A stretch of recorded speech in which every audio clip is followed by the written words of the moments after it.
So hello and welcome friends, स्वागत करते हैं आपका द प्लॉट पजल के एक नए वीडियो में। कहानी की शुरुआत होती है और हम दो कपल्स को किसी अनजान चीज से भागते हुए देख पाते हैं।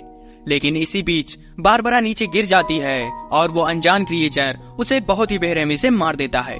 उसका पति उसे बचाने की कोशिश करता है, लेकिन वो क्रिएचर उसे घसीटते हुए अपने साथ ले जाता है।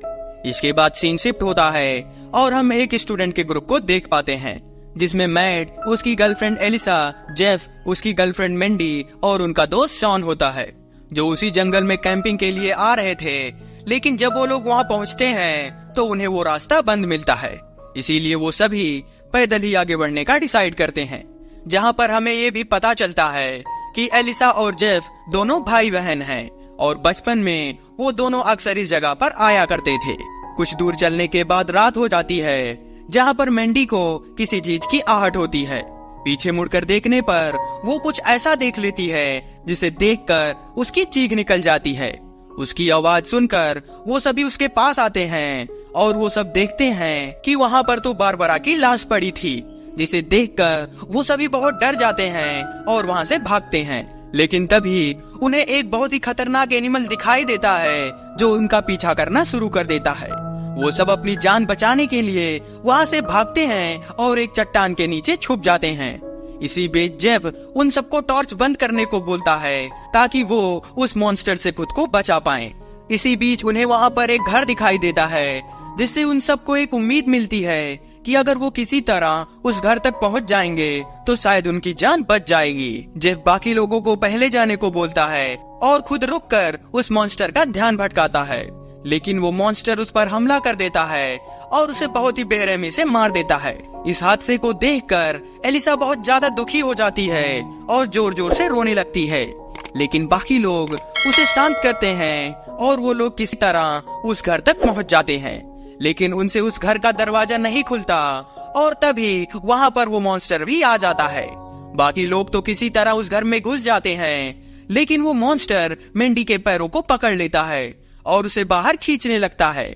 लेकिन बाकी लोग मिलकर उसे बचाने में कामयाब हो जाते हैं और हमें ये भी पता चलता है कि मूवी की स्टार्टिंग वाले सर्वाइवर्स कार्ल, निकी और डगलस इसी घर में छुपे हुए हैं। अगले सीन में हम शॉन को देख पाते हैं, जो पुलिस को सारी बात बताता है और उनसे मदद मांगता है। इधर वो सभी आपस में बात कर रहे थे, जिसमें निकी उन्हें बताती है कि रास्ते में उनकी कार खराब हो गई थी, जिसके वजह से उन्हें जंगल के रास्ते आगे बढ़ना पड़ा। लेकिन उस मॉन्स्टर ने हम पर हमला कर दिया और डगलस की वाइफ बारबरा को जान से मार दिया। इधर शॉन सबको बताता है कि उसने पुलिस को कॉल कर दिया है और पुलिस जल्द ही हम सबको ढूंढ लेगी। लेकिन तभी डगलस उससे कहता है कि इस जंगल से कोई भी जिंदा वापस नहीं जा सकता, वो मॉन्स्टर हम सबको एक एक करके मार देगा।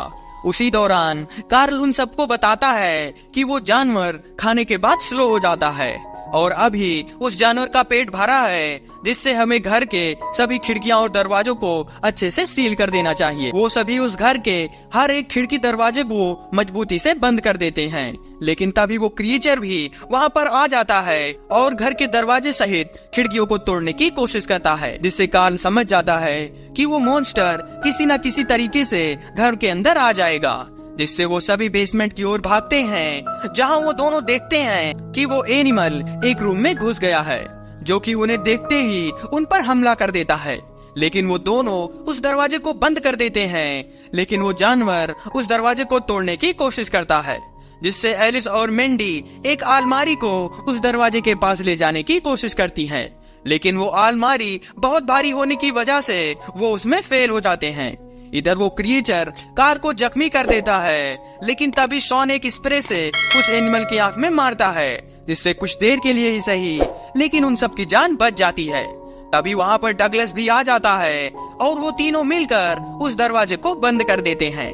अगले सीन में सभी एक साथ बैठकर पुलिस के आने का इंतजार कर रहे थे, लेकिन डगलस उन्हें बताता है कि हम इस तरह से क्रिएचर से ज्यादा देर नहीं बच सकते, वो पुलिस हमारी मदद करने नहीं आने वाली और इसीलिए हमें अपनी जान बचाने के लिए रोड की तरफ भागना चाहिए। उसकी बात से मैड भी एग्री करता है और भागकर रोड तक जाने के लिए तैयार हो जाता है। उसके बाद कार्ल और शॉन वॉकी टॉकी लेकर घर से बाहर आ जाते हैं और उस मॉन्स्टर का ध्यान भटकाने की कोशिश करते हैं, जिससे मैड वहाँ से भागता है, लेकिन उसके बाहर जाते ही उसकी चीख सुनाई देती है। इस बात से कार्ल और शॉन बहुत डर जाते हैं और घर में वापस आने की कोशिश करते हैं, लेकिन डगलस घर के दरवाजे को बंद कर देता है क्योंकि वो चाहता था कि वो जानवर उन्हें भी मार दे और उसे बचकर भागने का एक मौका मिल जाए।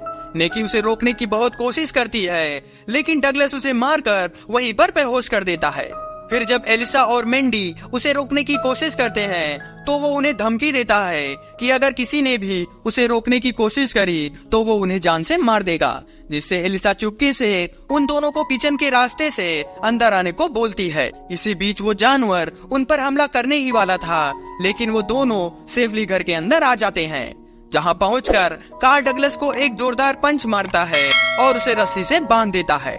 डगलस उनसे कहता है कि उन्हें जिंदा रहने के लिए बाकी लोगों को अपना चारा बनाना चाहिए, लेकिन कार्ल उसकी बातों को नहीं सुनता। इधर वॉकी टॉकी पर उन्हें मैक की आवाज सुनाई देती है, जिस आवाज को सुनकर वो लोग बहुत हैरान हो जाते हैं, क्योंकि उन्हें तो लग रहा था कि उस क्रिएचर ने उसे मार दिया है।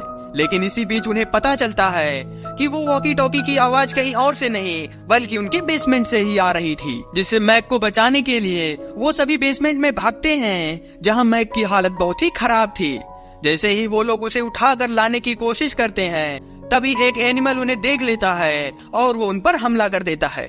उससे पहले बाकी लोगों को बचाने के लिए कार्ल उस पर हमला कर देता है, जिससे वो एनिमल उसे भी बहुत बुरी तरीके से मार देता है। जब कार्ल की वाइफ को पता चलता है कि कार्ल मारा गया तो वो बहुत ज्यादा दुखी हो जाती है। इधर मैक की हालत बहुत ही ज्यादा खराब थी, जिससे डगलस उसे उन्हीं जानवरों के बीच डालने को बोलता है, जिसका फायदा उठाकर वो सभी वहाँ से भाग सकते थे। यहाँ पर वो सबसे कहता है कि हम सब में सबसे ज्यादा ताकतवर कार्ल को उस एनिमल ने एक झटके में मार दिया, तो सोचो वो हम सबको मारने में एक पल भी नहीं लगाएगा। ये सुनकर एलिसा डगलस को बताती है कि उसने नीचे बेसमेंट में बहुत सारा केरोसिन ऑयल देखा है, जिसके जरिए हम उस क्रिएचर को कमरे में कैद कर कर जला देंगे। ये बात सुनकर डगलस मान जाता है और उनसे मदद करने को कहता है, जिससे शॉन उसकी रस्सियों को खोल देती है, लेकिन उसके फ्री होते ही वो एक लकड़ी से मैक को पीट पीट कर मार देता है, जिससे वहाँ मौजूद सभी लोग बहुत ज्यादा डर जाते हैं।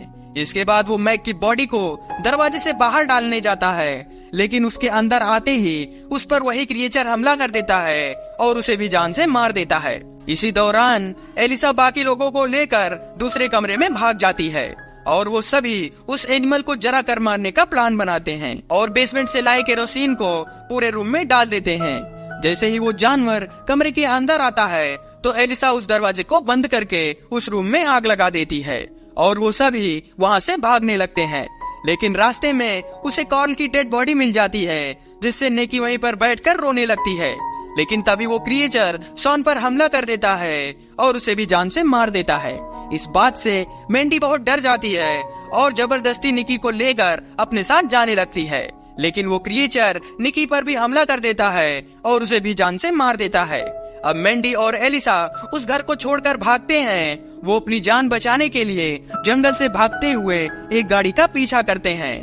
इसी दौरान वो जानवर उन दोनों का पीछा करता है, लेकिन मेंडी वहीं पर रुक जाती है क्योंकि उसके पैर में काफी चोट लगी थी और वो बहुत ज्यादा थक चुकी थी।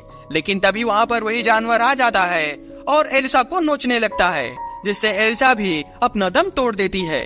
ये देखकर घबराई हुई मेंडी फिर से हिम्मत करती है और वहाँ से भागती है। वो अपने खून से सने कपड़ों को उतार देती है और अपनी बॉडी पर मिट्टी लगा लेती है ताकि वो क्रिएचर उसके ब्लड को ना सूंघ पाए। वो अपनी जान बचाते हुए एक गाड़ी तक पहुँच जाती है, लेकिन तभी वो क्रिएचर उस गाड़ी को तोड़ते हुए उस पर हमला कर देता है। लेकिन किसी तरह मेंडी उस गाड़ी को स्टार्ट कर लेती है और उसी गाड़ी से उस क्रिएचर को कुचल देती है, जिससे वो क्रिएचर मारा जाता है और मेंडी वहाँ से भाग जाती है। लेकिन तभी हम उस मरे हुए क्रिएचर के पास एक और क्रिएचर को देखते हैं जो गुस्से से चिल्लाता है और उसी चीख के साथ इस मूवी की एंडिंग हो जाती है। If you like the video